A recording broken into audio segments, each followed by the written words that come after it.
Coba lu jujur deh. Pasti ada satu teman Tionghoa yang kelihatannya hidup biasa aja. Santai, jarang pamer di sosmed. Tapi tiba-tiba, lu dengar kabar dia udah beli ruko 2 pintu. Sementara lu kerja siang malam, lembur kayak kuda. Hasilnya cuma sakit pinggang, masuk angin, dan tagihan peleter yang gak kelar-kelar. Nah, lu pasti mikir, kok bisa ya? Apa mereka punya kode curang kehidupan atau semacam cheat codes yang kita nggak tahu? Tenang, video ini bukan buat nyenggol Sarah. Gua nggak peduli lu suku apa, karena kalau mental lu pemalas dan boros, tetap aja lu bakal susah. Di Asupan Akal, misi kita simpel, nyolong ilmu baik mereka, jadi maling yang baik hati. Kita bedah, kita contek, kita terapin. Sebelum ke 9 kebiasaan praktis, lu mesti paham dulu 3 filosofi inti yang jadi software dasar di otak mereka. 1. Hidup itu perjuangan, bukan pesta. Masa muda bukan buat healing atau rebahan, tapi kerja keras. Prinsipnya, keringat dulu, nikmatin belakangan. 2. Uang itu alat, bukan tujuan. Setiap rupiah dianggap prajurit perang, bukan hiasan gengsi. 3. Reputasi lebih mahal dari gengsi. Nama baik, kepercayaan, dan integritas jauh lebih penting dari sekedar status sosial. Setelah memahami 3 filosofi dasar ini, kita siap untuk menginstal 9 aplikasi atau kebiasaan praktisnya. Kode curang pertama yaitu pendidikan finansial sejak dini. Kode curang pertama yang paling fundamental adalah pendidikan finansial yang dimulai sejak kecil. Mereka tidak hanya diajarkan untuk menabung di celengan ayam, tetapi juga diajarkan konsep untung rugi, serta perbedaan antara kebutuhan dan keinginan. Seringkali, uang saku tidak diberikan begitu saja. Anak-anak harus bekerja atau membantu di usaha keluarga yang berfungsi sebagai magang finansial pertama mereka. Ini menumbuhkan pemahaman bisnis yang alami. Di sisi lain, budaya kita sering menganggap uang sebagai topik tabu untuk dibicarakan dengan anak-anak. Kita lebih sering mengatakan, fokus belajar saja, soal uang biar orang tua yang urus. Akibatnya, kita tumbuh menjadi orang yang cerdas secara akademis, tetapi buta secara finansial. Kita mungkin jago menghitung matematika, tetapi kesulitan menghitung bunga cicilan pinjaman. Untuk memulai, cobalah hal sederhana bulan ini. Catat setiap pengeluaran dan beri label butuh atau ingin. Di akhir bulan, lihat hasilnya. Anda akan terkejut melihat seberapa banyak uang yang Anda habiskan hanya untuk menuruti keinginan. Kode curang kedua jurus nabung mode kiamat. Kebiasaan kedua ini mungkin akan membuat Anda mempertanyakan konsep self-reward yang selama ini dianut. Banyak dari mereka mampu menabung hingga 70 hingga 80% dari penghasilan. Kenapa bisa begitu ekstrim? Karena bagi mereka, uang bukanlah untuk gaya-gayaan, melainkan alat untuk bertahan hidup. Menabung bukan hanya soal masa depan, tetapi juga soal harga diri. Mereka cenderung menghindari utang dan lebih memilih membeli barang secara tunai, bahkan jika harus menunggu lama. Menabung bagi mereka bukanlah pengorbanan, melainkan perlindungan. Memiliki tabungan yang tebal ibarat memiliki bunker anti kiamat. Saat krisis ekonomi datang, mereka bisa tetap tenang karena fondasi finansialnya kokoh. Ini sangat sulit kita tiru, karena kita hidup di era di mana sedikit stres saja kita langsung butuh healing. Dan healing itu butuh uang yang seringkali memotong jatah tabungan. Anda tidak perlu langsung menabung 70%. Asupan Akal menyarankan untuk memulai dengan pajak masa depan. Setiap kali menerima gaji, potong 10 hingga 15% dan langsung transfer ke rekening tabungan yang tidak memiliki akses mobile banking. Anggap saja uang itu hilang. Lakukan ini selama 3 bulan, dan jika berhasil, tingkatkan perlahan. Kode curang ketiga, imun terhadap penyakit gengsi.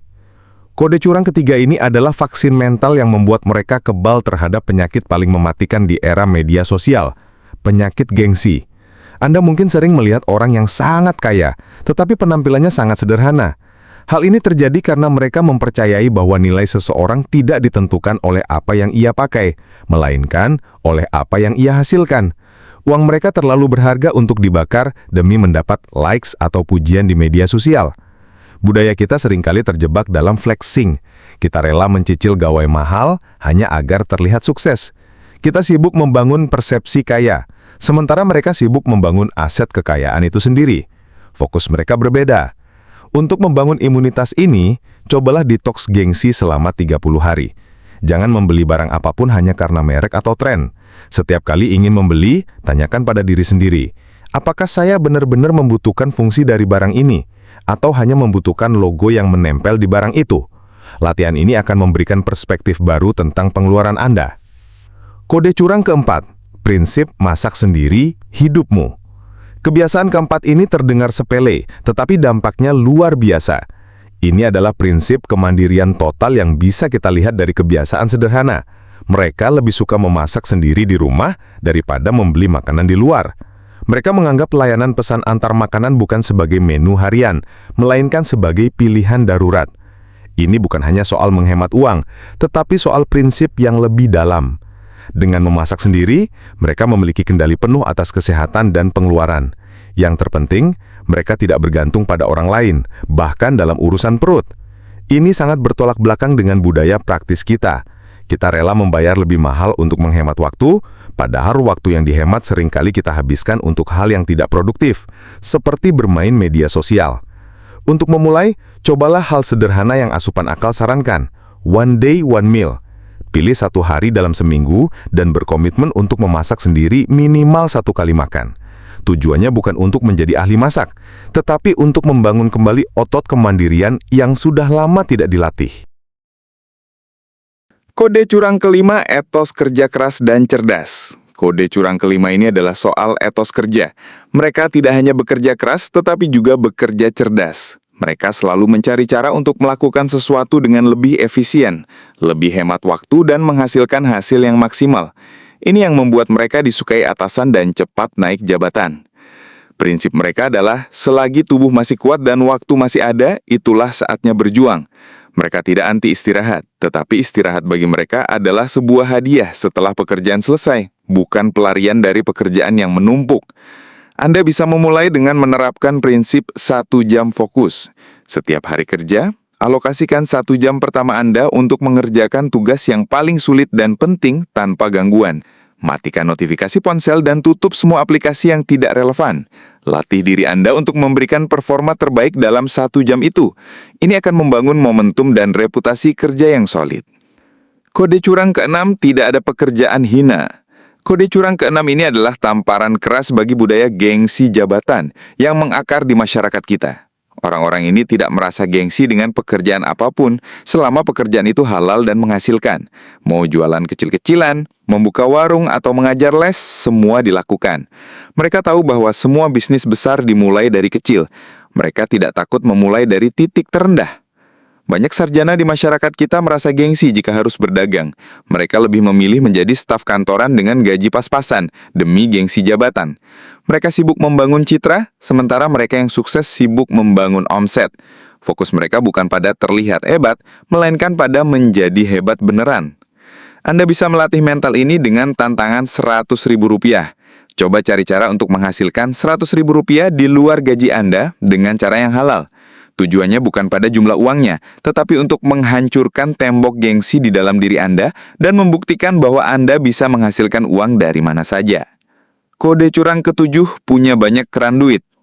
Kode curang ketujuh ini adalah filosofi finansial yang paling logis, tetapi sering diabaikan. Mereka memegang teguh prinsip bahwa jika Anda hanya punya satu sumber penghasilan, Anda dalam bahaya. Bergantung pada satu gaji sama seperti membangun rumah di atas satu tiang penyangga. Makanya banyak dari mereka memiliki lebih dari satu usaha atau penghasilan sampingan.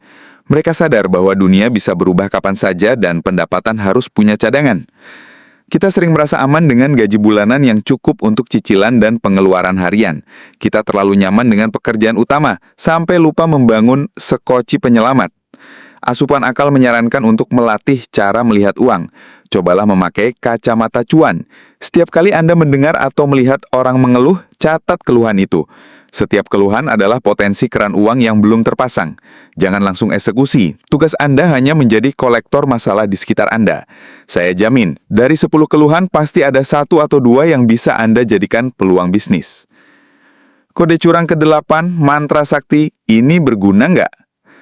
Kode curang ke-8 ini adalah mantra yang mereka ucapkan setiap kali hendak membeli sesuatu. Mantranya simple, ini beneran berguna nggak?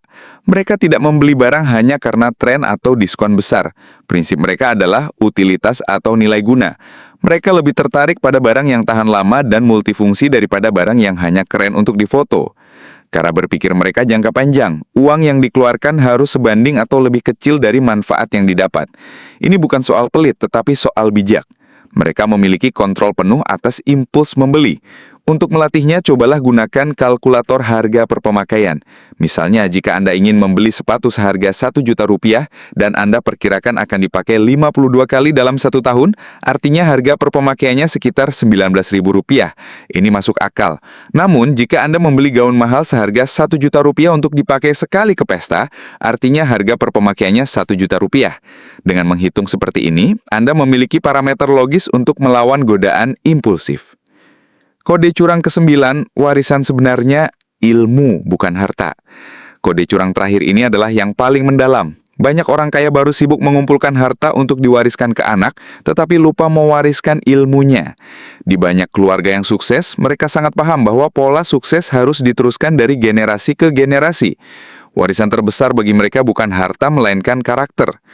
Orang tua mengajarkan anak-anaknya tentang disiplin, kerja keras, hemat, dan ketangguhan.